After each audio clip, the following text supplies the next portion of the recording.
Bonjour, c'est Louis d'Énergie et bienvenue dans Brillant en Société, le podcast énergie qui vous dit tout sur absolument tout. Aujourd'hui, je vais vous parler d'un concept complexe qui fascine depuis des siècles.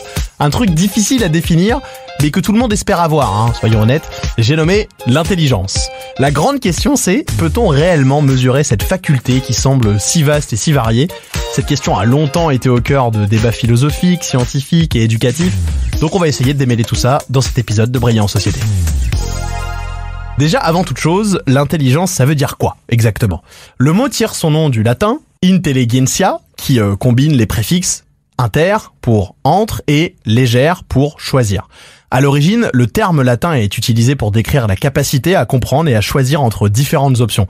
Mais au fil du temps, la notion se développe pour englober un éventail plus large de capacités cognitives. Par exemple, la pensée, la résolution de problèmes ou encore la prise de décision. Et du coup, l'intelligence est devenue le synonyme d'une faculté mentale qui permet de comprendre, d'apprendre, de raisonner et de s'adapter à de nouvelles situations. Mais pour comprendre les tentatives de mesurer l'intelligence, il faut remonter un petit peu dans le temps, à l'époque où cette notion a commencé à être formalisée. Au début du XXe siècle, le pédagogue et psychologue français Alfred Binet est chargé par le gouvernement français de créer un outil pour permettre d'identifier les enfants en difficulté scolaire. Né en 1857 à Nice, ce fils de médecin abandonne ses études de médecine pour se consacrer à la psychologie. Il travaille comme rédacteur pour un journal scientifique et écrit des articles sur la physiologie du système nerveux. Ensuite, il rejoint le laboratoire de psychologie de la Sorbonne où il commence à se concentrer sur la psychologie expérimentale. Ses recherches sur l'intelligence font de lui une figure majeure dans ce domaine. Avec le médecin Théodore Simon, il développe en 1905 le tout premier test d'intelligence pratique. Il est conçu pour mesurer les capacités mentales des enfants et surtout leur aptitude à résoudre des problèmes et à comprendre des concepts abstraits. En fait, le test Binet-Simon est basé sur l'idée que l'intelligence n'est pas une capacité fixe. C'est plutôt une série de facultés mentales qui peuvent varier énormément d'une personne à l'autre. Du coup, il faut que les tests puissent rendre compte de ces différences individuelles. Là, vous allez me demander à quoi ressemble ce test. Le fonctionnement, il est simple, c'est une série de tâches progressives, la résolution de problèmes de logique, la compréhension de concepts verbaux, ou encore faire des puzzles, par exemple. Les enfants sont évalués en fonction de leur capacité à accomplir ces tâches par rapport à leur âge. Par exemple, un enfant de 8 ans qui réussit à résoudre des problèmes conçus pour un enfant de 10 ans, il est considéré comme ayant un quotient intellectuel supérieur à la moyenne. Et le concept cartonne, le test Binet-Simon est largement adopté en France et dans d'autres pays d'ailleurs. Et en fait, c'est la base de tous les autres tests d'intelligence qui suivent. Et pourtant, Binet est conscient des limites de sa méthode. À l'époque, il met en garde d'ailleurs les utilisateurs en précisant bien que c'était pas une mesure définitive de l'intelligence. D'après lui, l'intelligence est un concept très complexe et qui peut pas être réduit à un simple nombre. Mais ce qui est sûr, c'est que les travaux de Binet et de Simon posent les bases de ce qui devient après la psychométrie, c'est-à-dire la mesure des capacités mentales. Plus tard, leur approche est développée et perfectionnée par d'autres chercheurs, par exemple le psychologue américain Lewis Terman, qui a créé le test Stanford-Binet en 1916. Celui-là, il mesure les différentes composantes de l'intelligence, la mémoire, la compréhension verbale, la capacité de raisonnement et la vitesse de traitement des informations. Il a été beaucoup révisé au fil des années et aujourd'hui, c'est l'outil essentiel pour évaluer l'intelligence et identifier ce qu'on appelle les surdoués. D'ailleurs, Lewis Terman a aussi fait des recherches sur la nature de l'intelligence et son développement tout au long de sa vie.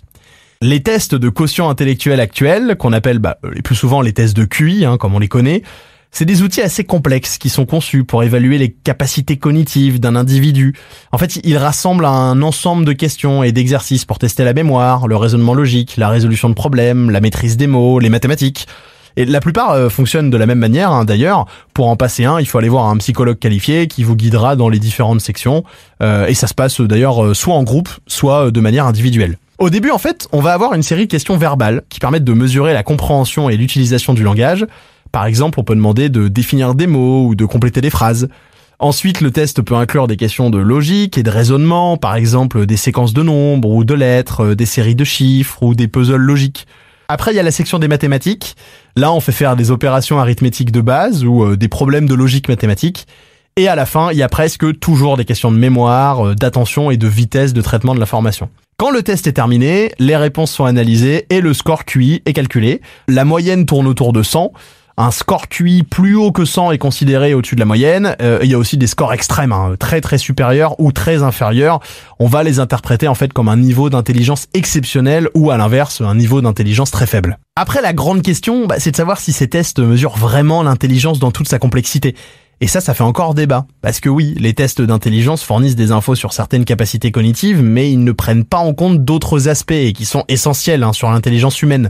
Je pense à la créativité, à l'intuition, qui est vachement sous-cotée, ou encore aux compétences sociales ou émotionnelles.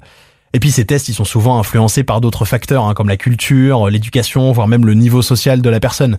Imaginez par exemple, si les questions se basent sur des références culturelles spécifiques, ça peut être familier à certains groupes de personnes, mais pas à d'autres. Et ça peut biaiser les résultats du test, du coup remettre en question sa validité objective. Mais malgré ces limites, les tests d'intelligence continuent d'être largement utilisés dans plein de domaines, l'éducation, la psychologie, même le recrutement professionnel. Parce que ce qui est sûr, c'est qu'ils peuvent fournir des informations utiles pour évaluer les capacités des individus et les aider à prendre des décisions importantes comme une orientation scolaire ou professionnelle. L'idéal, c'est de les compléter avec d'autres types d'évaluations. Voilà, pour obtenir une image plus complète des capacités d'un individu. Ça peut être des entretiens individuels, des évaluations comportementales ou des observations qui se basent sur des tâches réelles. Récemment, on commence à comprendre que la seule alternative plus fiable que le test de QI, c'est l'imagerie médicale. Parce que les chercheurs en neurosciences disent que les caractéristiques du cerveau d'une personne qui a un haut potentiel peuvent être vues grâce à une IRM. Le cerveau des surdoués n'est pas fondamentalement différent de celui des autres, mais, et c'est là que c'est intéressant, certaines régions et connexions ont effectivement des activités plus rapides, ça a été prouvé. Donc le souci, c'est qu'une IRM, ça coûte nettement plus cher qu'un test de QI. Le sujet qui passionne dans les chaumières avec la question de l'intelligence, c'est celui des surdoués. Il faut bien l'admettre, aujourd'hui, eux-mêmes aiment bien se surnommer zèbres pour symboliser le fait qu'ils sont différents des autres. C'est des personnes qui ont un QI extrêmement élevé et donc des capacités cognitives exceptionnelles. Ils ont une maîtrise unique de penser, de traiter l'information et de résoudre les problèmes. Parfois, ils ont des aptitudes de dingue dans différents domaines comme les sciences, les arts ou la littérature aussi. Et puis leur perception du monde est souvent plus intense, plus complexe, plus profonde. Mais c'est pas forcément une chance parce que souvent ils se sentent parfois décalés et incompris. Et chez les plus jeunes, on note souvent un ennui en classe, une hypersensibilité également ou des difficultés à s'adapter aux attentes conventionnelles de la société. Ils vont un petit peu trop vite, souvent pour la société. En fin de compte, la question de la mesure de l'intelligence reste un sujet de débat. Alors oui, les tests de QI peuvent fournir des indications sur certaines compétences, mais ils ne capturent pas toute la richesse et la diversité de l'intelligence humaine.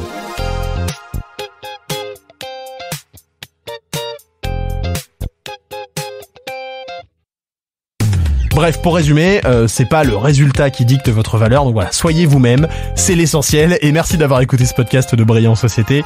Il a été écrit par la très intelligente Daphné Brettenbach. Je suis Louis, animateur sur Énergie, et je vous donne rendez-vous la semaine prochaine pour un nouvel épisode.